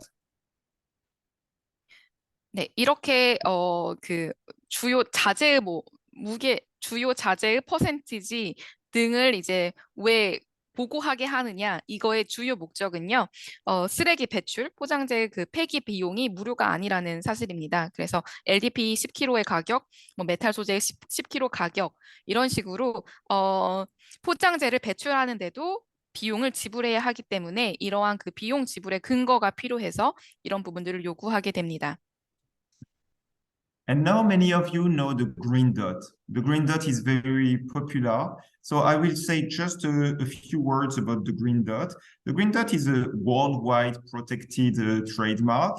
And this symbol means only one thing. It means that you joined a producer responsibility organization. In some countries, the meaning is less clear in such a way that many countries started in Europe to prohibit the use of green dot. Today, 23 European countries use the green dot out of 28. But since the beginning of this year, month of January, it is no longer obligatory to display it on the packaging. And reciprocally, if you have national provisions prohibiting the labeling of the green dots, they have been suspended. So you don't have to use it. And if you use it, you just need the license to use it, but it doesn't come with any special meaning in Europe anymore. 네, 보편적으로 많이 사용되었던 이제 그린닷 로고에 대해서 좀 안내를 드리고자 합니다. 그 전 세계적으로 보호가 되고 있는 트레이드마크 상표이고요. 이 로고의 목표 자체는 그 생산자 책임 조직에 가입했다라는 것을 보여주는 로고였습니다. 하지만 이 의미가 조금 모호해서 일부 국가에서는 사용을 아예 사용하지 말도록 규제하기도 했었는데요. 현재는 그 23개국의 그 PRO 조직에서 사용을 하고 있고요. 다만 올해 1월부터는 이 로고 자체를 의무화하지는 않습니다. 사용을 해도 되는데 사용을 하지 않아도 된다라는 의미이겠고요. 그리고 그 일부 국가의 사용을 금지했다라는 이런 규정도 유예가 되었습니다. 그래서 이 로고를 사용하실 수 있지만 크게 의미를 갖고 있지는 않다라고 보시면 되겠습니다. So let's be honest, the green dot in Europe is as useful as this bicycle, I'm afraid. I don't recommend it you to use it. 그린닷이 좀 이렇게 이 자전거랑 비슷하게 효율성을 갖고 있다고 보시면 되겠는데요. 그래서 사용하시는 것을 현재로서 추천드리지는 않습니다. So here is a summary slide with a map of Europe showing the EPR labeling and registration. So country per country, you see if there is a registration that is needed of the volumes. And you also have a list of the countries in dark green that oblige you to label specific things on your packaging. 네, 생산자 책임 제도를 각 국가별로 어떻게 도입하고 있느냐를 보여주는 요약 슬라이드로 보실 수가 있습니다. 여기서 진한 초록색으로 표기된 국가가 어떻게 포장재를 폐기해야 되는지에 대한 로고를 라벨에 작성을 해야 하는 그런 의무가 있는 국가들입니다. And these labeling instructions are used to help consumers to better dispose their waste, you know, so it's very important that the consumers can dispose their waste efficiently, like this lady. 라벨링 이 규정의 목표는 소비자들이 제품을 다 사용하고 폐기할 때 어떻게 분리 배출할 수 있는지를 효율적으로 안내가 되도록 고안된 그러한 규정입니다. So do not forget something. I said this is a directive. So it means that every country has to transpose the directive into its own legislation, which means that it's not a regulation. It means that every country has its own obligation. It's not very convenient. And now I'm going to give you some cases in different countries of Europe. 여기서 한 가지 또 말씀드리고 싶은 것은 이러한 지침이 규정이 아니라는 것입니다. 그 말은 즉슨 유럽연합에서는 지침으로 발표를 하였지만 이 지침을 받아들이는 각 국가에서는 별도의 법규로 도입을 한다는 뜻입니다. 이에 대한 몇 가지 케이스를 이제 앞으로 좀 말씀을 드리도록 하겠습니다. So let's start with Italy. In Italy, you have a decree from 2020 that oblige you to come with sorting instructions to label for your consumers, and also to join mandatorily, you have to join the PRO CONAI, that is the national PRO. And these sorting instructions that you have to apply since beginning of this year are relatively difficult because you have 6 different bins in Italy. So it could look like this, what you have to label. And unfortunately, digital presentation of these sorting instructions is not allowed in Italy, except if you have a very small packaging, which is unusual.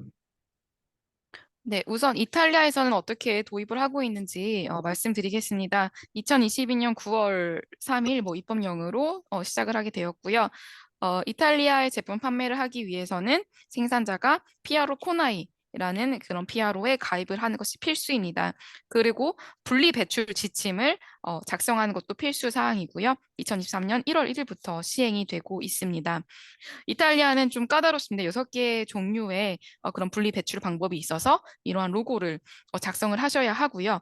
하지만 한 가지 좋은 소식은 라벨에 작성하는 것이 의무가 아니라 디지털화해서 디지털화한 이러한 분류 지침이 안내가 되어도 무방합니다. And I forgot to say that the sorting instructions that you see on the screen are based on the methodology I showed you a few slides before. 네, 이런 분리 배출 방식, 6가지 방식은 앞서 말씀드렸던 조금 복잡했던 계산 방식, 그러한 계산 방식을 그런 코드를 바탕으로 작성이 되어야 합니다. So now, very quickly, the Bulgarian case. Bulgaria is a small member state of Europe, and they oblige you also to join a national PRO and to label on your packaging this little logo that is a tidy man symbol that you have to print out on the packaging. They also come with special codes. So the codes follows the EU legislation, but the logo are a bit different. You know, this is what we call the Moebius loop. So they have specific labeling obligations in Bulgaria. 네, 조금 작은 회원국인 불가리아 케이스는 조금 더 다른 법안으로 시행을 하고 있습니다. 불가리아 국가 PRO 중 하나에 가입을 해야 하고요. 그 다음에 여기 보이는 타이디맨 로고를 반드시 라벨에 인쇄를 해야 합니다. 그리고 그 EU 지침에 따른 이러한 분류 결정을 따르지만 그 별도의 그 로고를 작성을 해야 되는데요. 불가리아는 이러한 메비우스 루프가 있는 모양의 식별 코드를 포장재에 인쇄를 해야 합니다. So I will give you a third example and I finish with the best one. The French one. 세 번째로는 이제 가장 멋있는 프랑스 규정에 대해서 어떻게 도입을 하고 있는지 마지막으로 안내를 드리도록 하겠습니다. So the French case, you need to know that France is a great specialist of environmental legislation, and they published what we call the AJEC law in 2020. So it comes with some labeling obligations that are mandatory for consumer packaging. And there is one logo that is Freeman plus some sorting instructions. In France, you have two responsibility organisms that are CTO and LECO. You have to join one of them.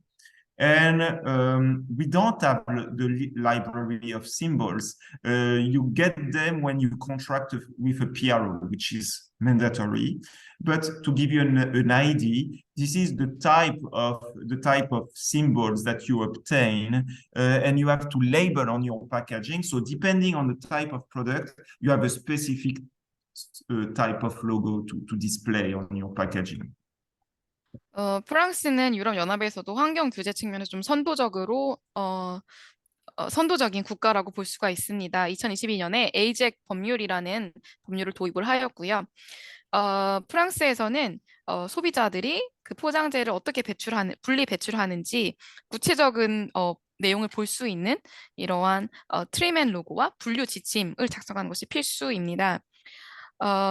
그리고 두 가지의 그 PRO 생산자 책임 단체가 있는데요. 스테오 혹은 레코 둘 중에 스테오와 레코에 가입을 해야 하고요. 그리고 이렇게 가입을 하게 되면은 해당 포장재에 어떠한 로고를 쓰면 되는지 이러한 로고 이미지를 받게 됩니다. And there are other obligations in France. I'm not going to spend too much time on that, but the idea is you have to apply these obligations right now. And if you allow me, Jihyeon, I'm going to move to the next slide to say that you have other obligations. I'm not going to enter too much into the details, but for instance, the word biodegradable or environmental friendly is already prohibited in Europe. Even so, the green claims legislation is not yet published. So you have to be very careful when you go to France. 네, 프랑스 법률에 대한 조금 더 그 자세한 내용은 좀 생략을 하도록 하겠습니다. 다만 그 중에 조금 중요하게 생각하실 부분은 이미 프랑스에서는 생분해성 친환경이라는 문구를 사용하는 것이 전면 금지가 되어 있습니다. One thing to say is there is a fight between the French and the European Commission because the European Commission says that the French legislation at JEC goes too far. It goes too far and it prevents it prevents the single market, and it's too difficult to apply. So the Commission opened an infringement procedure in February of this year, and France had to respond within 2 months. We don't have feedback on what happened. This is under discussion, I believe, but the idea is, in the meantime, maybe it will abrogated, this law will be abrogated in the future, but right now you have to apply the adject law. 네, 다만 유럽연합위원회에서 이제 프랑스의 에이젝 법이 유럽연합의 그 단일 시장을 단일 시장이라는 이러한 중요한 원칙을 저해하는 너무 까다로운 법규다라고 이제 태클을 걸기 시작했고요. 그래서 유럽연합에서 프랑스에 그러한 의견서를 제출을 했고, 프랑스는 이제 2개월 이내에 응답을 해야 했습니다. 다만 지금까지 퍼블릭에 공개가 된 그러한 피드백 내용은 없는 상황이고요. 그렇기 때문에 아직까지는 이제 에이젝 법률을 프랑스에서 판매하는 제품은 모두 준수를 해야 하는 상황입니다. And the point is, European Commission realized that a directive is a too complicated legal tool in this case, and it generates a lot of issues.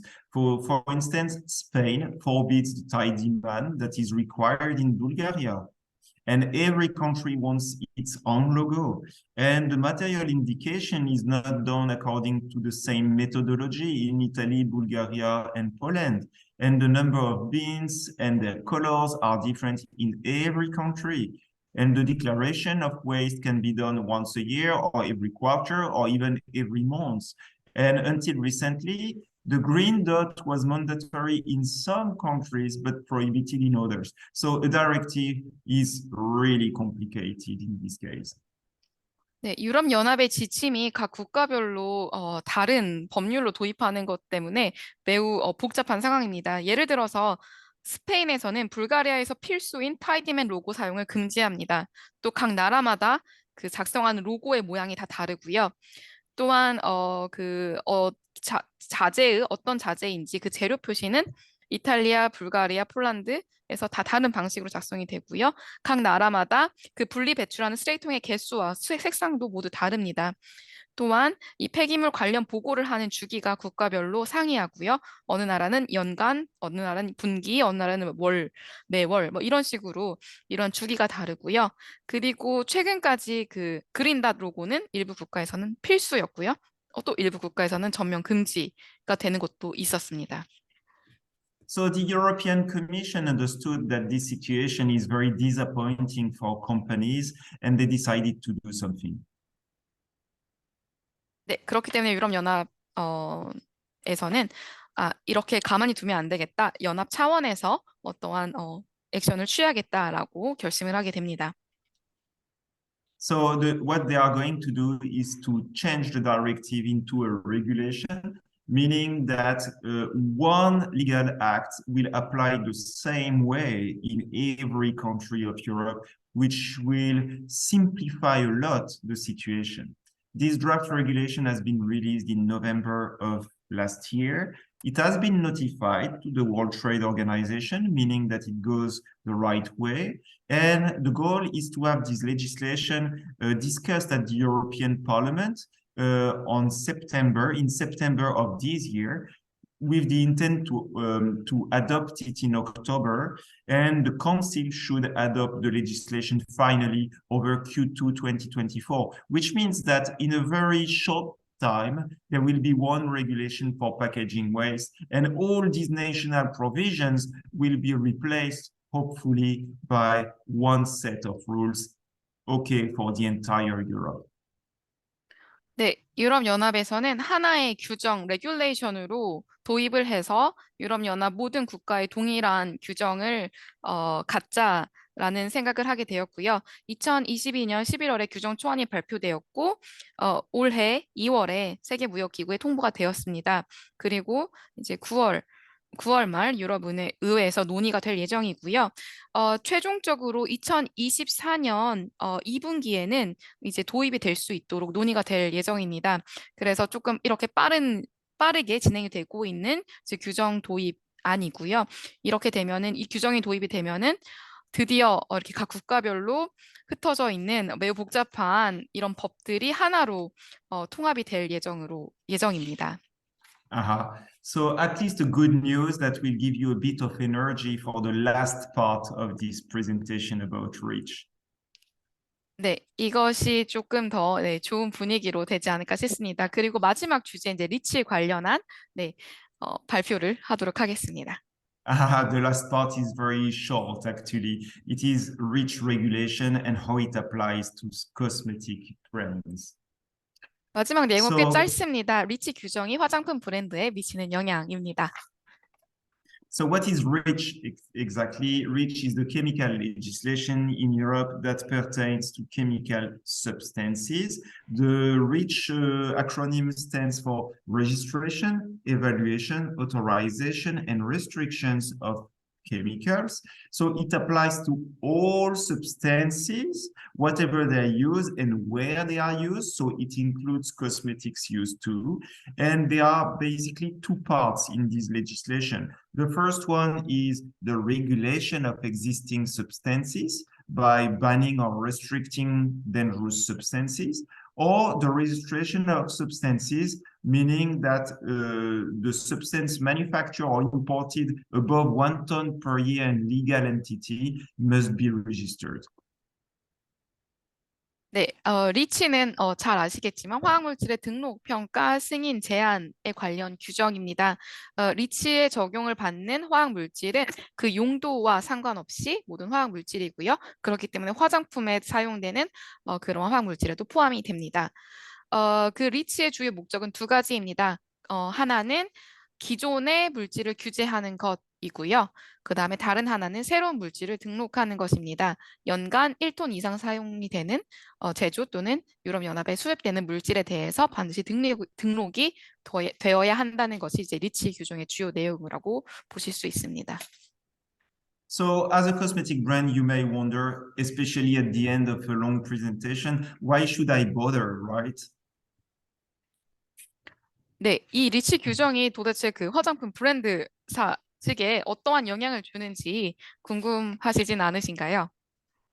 So for the first part, yes, of course, substance manufacturers are the main target of REACH. They have to register the substances. So there is no question about that. You are not concerned. But as a cosmetic brand or an importer of cosmetics, you are considered as a downstream user, which means that first, you have to comply with the use restrictions, but of course, you have to ensure that in your cosmetic product, there are only substances that are REACH registered or below the threshold of 1 ton. And remember, no data, no market, which means that if your product contains a substance that is not REACH registered and above the 1 ton threshold, your product is illegal and cannot be sold anymore. 네, 리치의 주요 영향을 받는 대상은 그 화학물질을 제조하는 제조사입니다. 제조사가 물질을 등록을 해야 하는데요. 화장품 브랜드사로서는 혹은 수입업자로서는 그러한 그 화학물질의 하위 사용자라고 볼 수가 있습니다. 하위 사용자 또한 그 리치의 그 사용 제한사항을 준수를 해야 하고요. 그 제품에 리치에 등록되어 있는 물질만을 사용하고 등록되어 있는 물질이 아닌 경우에는 1년 1톤의 기준 이하를 맞춰야 합니다. So you may say, I don't care about REACH. I didn't care about REACH and nothing happened. So why should I bother? And the thing is, REACH regulation is a very long legislation of 1,000 pages that is very difficult to maintain. And EU member states didn't have the will or the manpower to implement this legislation until now.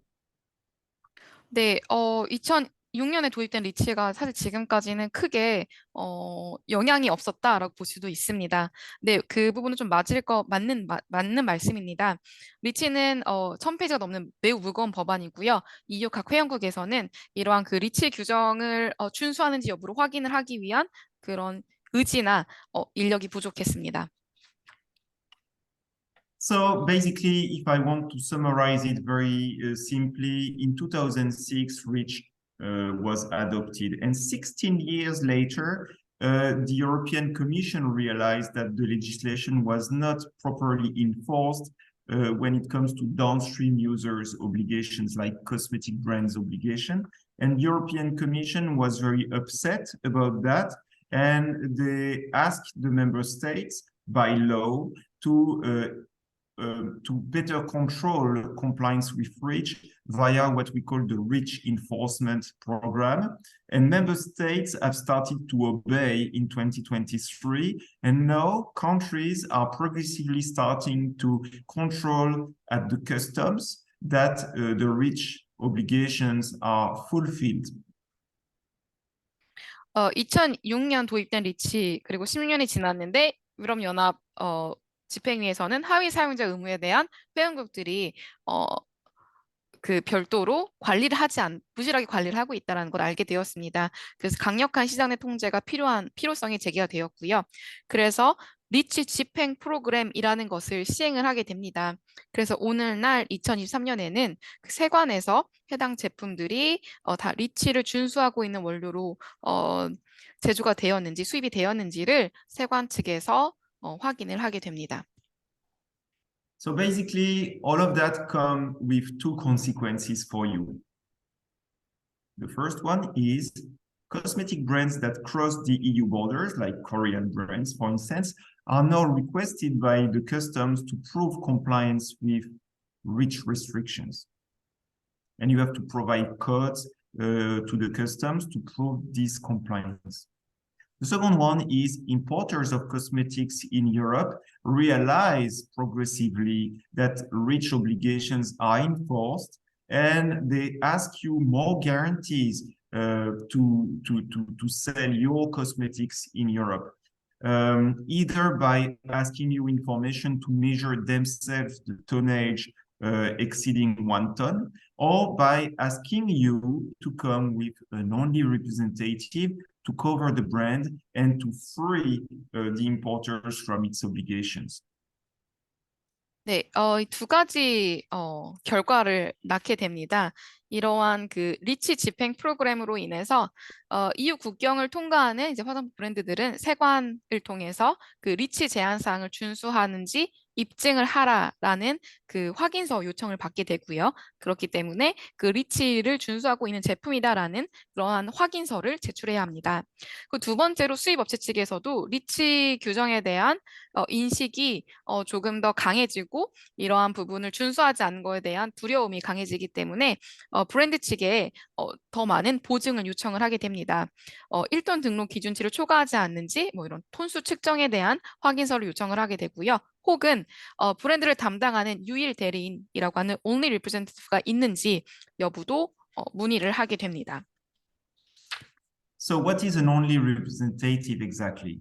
An only representative is very simple to explain. An only representative under the REACH regulation is exactly the same as a responsible person under the cosmetics regulation, except that this is for REACH. The name is different, but this is the same thing.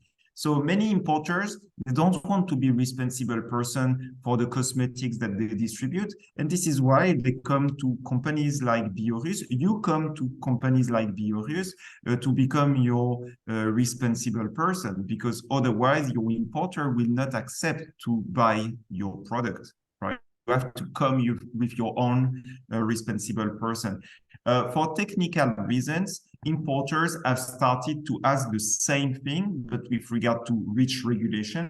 And so to ask cosmetic brands to say, if you want me to sell your products in Europe, you have to come with your only representative. 네, 그 유일 대리인에 대해서 좀 설명을 드리자면 그 화장품 그 CPMP 등록과 그 RP 책임자, 그 책임자의 역할과 비슷하다고 볼 수가 있습니다. 다만 이 유일 대리인은 화장품 규정에 대한 책임자가 아닌 리치 규정에 대한 책임자 역할을 맡게 된다고 볼 수가 있습니다. 대부분의 수입 업체는 그 자신들이 유통하는 제품의 그 책임자가 되지를 원치 않는데요. 그 유일 대리인도 비슷한 맥락으로 보실 수가 있습니다. 이러한 수입업체가 유일 대리인이 되기를 원치 않은 이유들이 있습니다. So pay attention, this is the last slide, the last useful slide, and I will tell you why an only representative something that becomes important to have in Europe.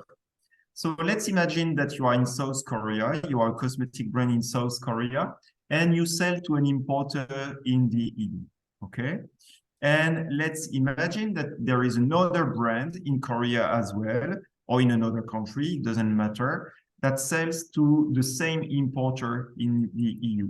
The importer is obliged to fulfill the REACH obligation to calculate the tonnage of every substance product in the portfolio of brand A plus portfolio of brand B to see if the substances are properly registered or below the threshold of 1 ton. And I can tell you that this thing is very painful to do. So this is why they would prefer to have brand A coming with their own only representative. The only representative do the calculation over the portfolio A, which is relatively simple, and is responsible for everything regarding to REACH, and the importer doesn't have to do anything. And brand B does the same with their own only representative, doing calculations on the portfolio B and giving the reassurance to importers that everything is good. So that's basically the reason why it's important. 네, 수입 업체에서 제3자 유일 대리인, 예를 들어서 저희 바이오리우스 같이 이러한 그 대행 유일 대리인을 정보를 요청하는 이유가 있습니다. 예를 들어서 한국의 그 브랜드 A와 B를 수입하는 유럽연합의 수입자가 있습니다. 여기서 수입 업체에서 본인들이 그 유일 대리인으로서 그 원료 양을 계산할 때는 그 1톤의 기준을 각 브랜드로 계산하는 게 아니라 브랜드 A와 B에서 통용되는 그 같은 원료를 합쳐서 계산을 하게 됩니다. 그렇게 되면은 1톤이라는 기준을 넘기 매우 쉽게 되는데요.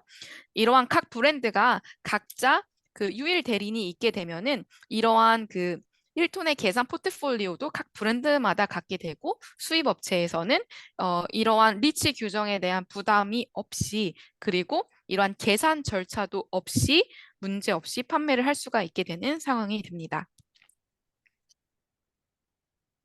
I think you got enough for today. If I continue, you will get sick. So I want to thank you all for your attention. And thank you, Jihyeon, for the nice interpretation. I know it's not easy. So thank you all. And if you have any questions, don't hesitate to send us. Thank you very much. 네, 오늘 정말 많은 분량의 내용을 다루게 되었는데요. 지금까지 함께 해주신 여러분께 감사드립니다. 네, 감사합니다. 지금 연사님께서 준비해 주신 강의 내용 모두 마쳤고요. 채팅창 통해서 질문을 한 5개 정도 받아보도록 하겠습니다. 그래서 연사님과 김지연 선생님은 채팅창 한번 봐주시고요. 채팅창에 지금 남겨주신 질문 중에서 바이오리우스에서 답변이 가능하시고 또 오늘 강의 주제와 관련이 있는 내용을 선택해서 김지연 선생님께서 읽어주시고 영어로 번역해 주신 후에 우리 연사님이 이제 답변해 주시는 방향으로 진행하면 어떨까 싶습니다. 네, So Fred, there are some questions already arrived on the chatting page. Can you maybe check? Mostly it's in Korean. Yeah, mostly it's in Korean. Right. Okay. So first of all, it was an English question. I think it's about the packaging regulation. France is already adopting the packaging regulation. Yeah. This also depends on the country.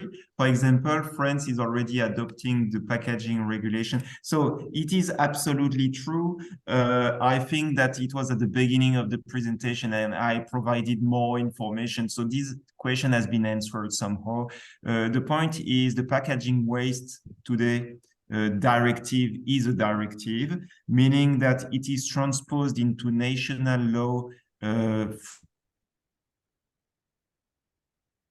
and everyone has its own legislation and they do at their own pace. So everyone can be faster or slower.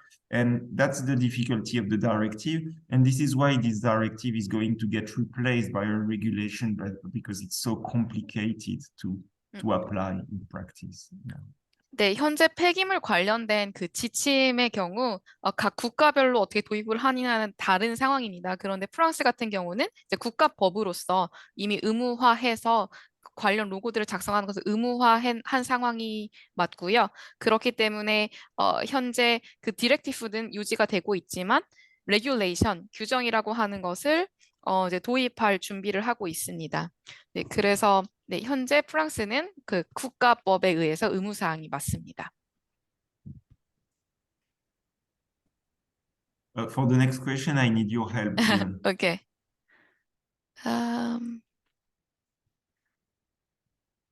So it's about D456, about the 질문을 다른 분들도 들으실 수 있게 일단 한국어로 한번 쭉 읽어주시고 네. 그다음에 통역해 주시면 좋을 것 같아요. 알겠습니다.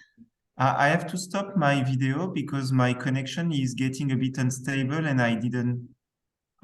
You were broken, Jihyeon and Mrs. Kim. Okay. Maybe I will also remove them. Mm-hmm.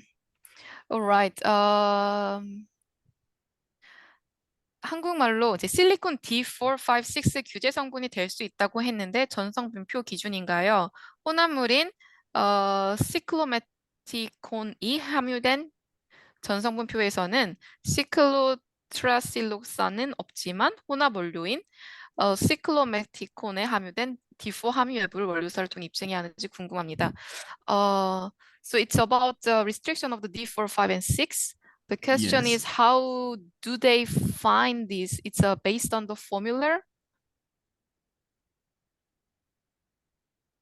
Is it based on the formula? Yes.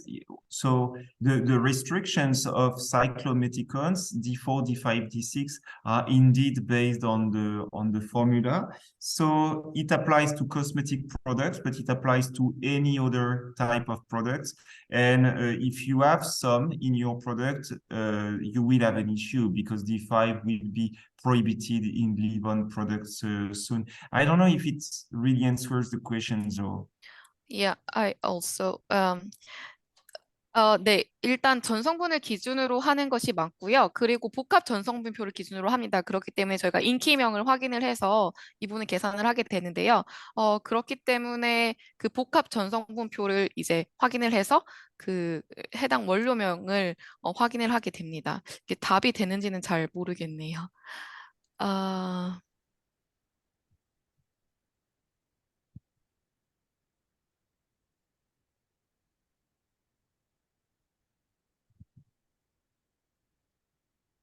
그리고 그 이탈리아 표기와 프랑스 표기 관련해서 문의를 주셨는데요. 이 Chasing Arrow, Material ID 기재 같은 경우는 저희가 그 So Fred, it's about this sorting information, labeling in Italy and France. Mm-hmm.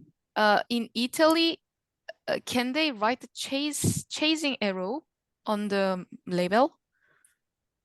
What is chasing arrow? 그 Chasing Arrow에 대해서 혹시 조금 더 설명해 주실 수 있으실까요? 저 한국에서 재활용 표기할 때 이렇게 약간 네. 트라이앵글 삼각형 방향인데 화살표가 네. 이렇게 돌아가면서 있어서 네, 이해가 되실까요? 네. It's a Korean way of putting the recycling logo. So it's like a triangle with the arrow shape. I'm afraid that this symbol will not be recognized. No. I think this is a question that may be asked to the PRO CONAI in Italy. Mm-hmm. If you want a very specific answer, I can also investigate if necessary, but I would be very, very surprised that Korean symbols are recognized by Italy. Let's be honest, Yeah. I don't think it will happen. 네, 이탈리아에서는 사용되지 않는 로고이기 때문에 포함을 하지 않을 것을 말씀을 드리는데 이러한 상세 내용들은 각 국가의 PRO 단체에 문의하시는 게 가장 정확합니다. 이탈리아 같은 경우는 PRO 코나이, 프랑스 같은 경우는 시테우 이러한 기관에 문의하시면은 보다 상세한 내용을 받으실 수 있으실 것 같습니다.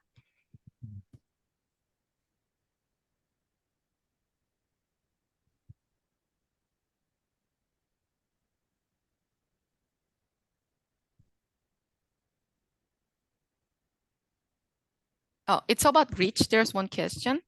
If there is an ingredient importing less than 1 ton, Yes. is it okay that the ingredient is not registered on REACH? Absolutely, absolutely. But what is important is REACH legislation applies to cosmetic products, but it applies actually to the substance inside the cosmetic product, which means that they are not going to count the quantity of product, the mixture. They are going to count the quantity of substances. Typically, the substances that go beyond 1 ton a year are the most common ingredients that we found at a high quantity in products, you know, like glycerin or ethanol, or this type of ingredients, very common. We find in a high concentration in the product. Et voilà, that's the point. 네, 질문은 이제 연간 1톤 이상 수출하는 원료가 아닌 경우에는 리치에 등록하지 않아도 수출이 가능한가요? 라는 질문이었고요. 네, 답변은 맞습니다. 1톤 이하로 수출되는 원료 같은 경우는 리치에 등록된 원료가 아니어도 됩니다. 그렇기 때문에 이러한 그 계산이 필요하게 된 거고요. 뭐 예를 들어서 글리세린이나 에탄올과 같이 그 함량이 높은 원료의 경우에는 1톤이 넘을 경우가 많기 때문에 리치에 등록이 되어 있어야 할 것으로 보입니다.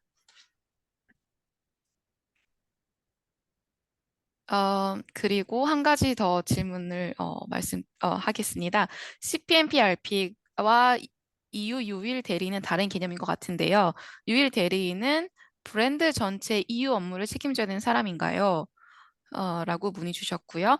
그리고 리치가 원하는 유일 대리인의 업무 범위가 어떻게 되며 용어가 only representative인지 궁금합니다. EU 규제 성분에 대한 책임자인가요? 아니면 패키지 규제까지 책임지는 대리는 의미하나요? So the question is about the only representative of the EU. It seems like similar, but it's very different from the RP for the EU responsible person. What is the role of this only representative? Is it like the really representative of the brand, or is it only for this rich part of the representative? No, indeed, the only representative, I agree, is very different.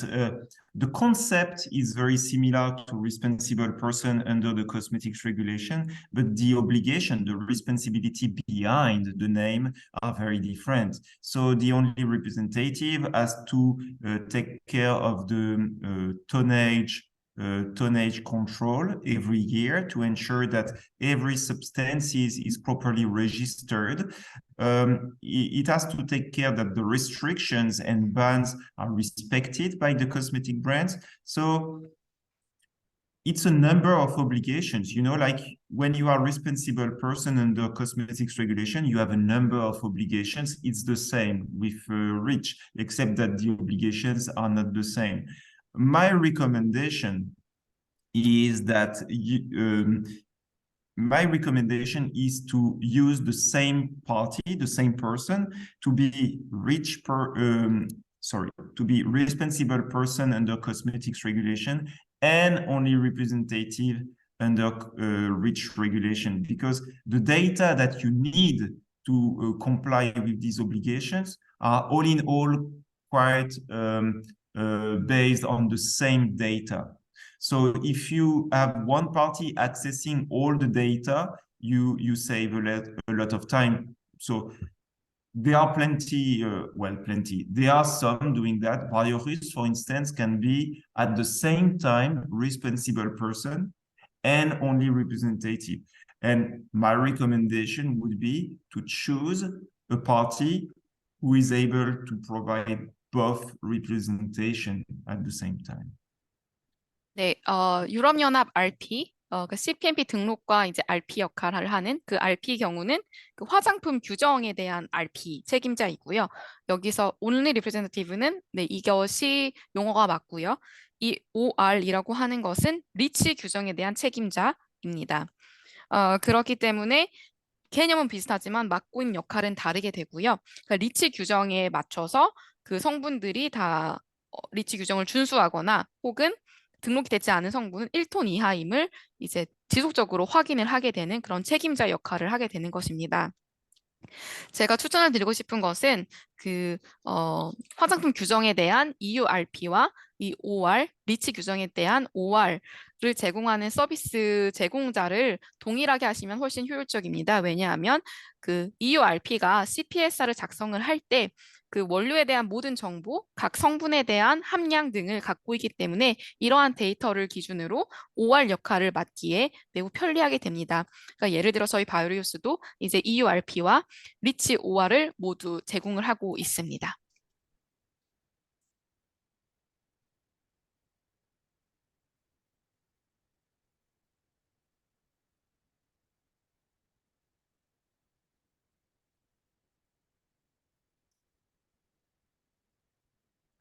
그리고 다른 질문들을 좀 남겨주셨는데요. 가능하시면 시간 관계상 그 저희 이메일로 보내주시면 제가 조금 더 자세하게 회신을 드릴 수 있을 것 같거든요. 그렇게 진행도 괜찮으실까요, 부장님? 네, 그러면 저희가 시간 네. 관계상 실시간 질의응답은 여기에서 마감을 하고요. 저희 지금 웨비나 만족도 설문조사 링크 채팅창에 제가 남겨드렸는데요.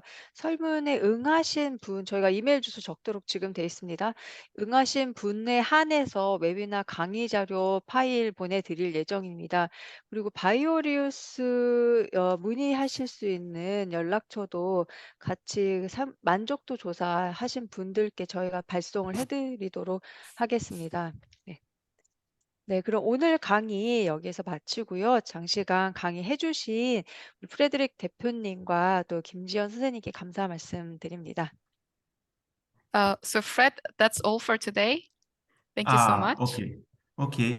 Thank you so much, Mrs. Kim, for providing this beautiful opportunity to speak to your members. I hope it was useful content, and I remain, like Jihyeon, at your disposal for any question that you or your members may have. Thank you.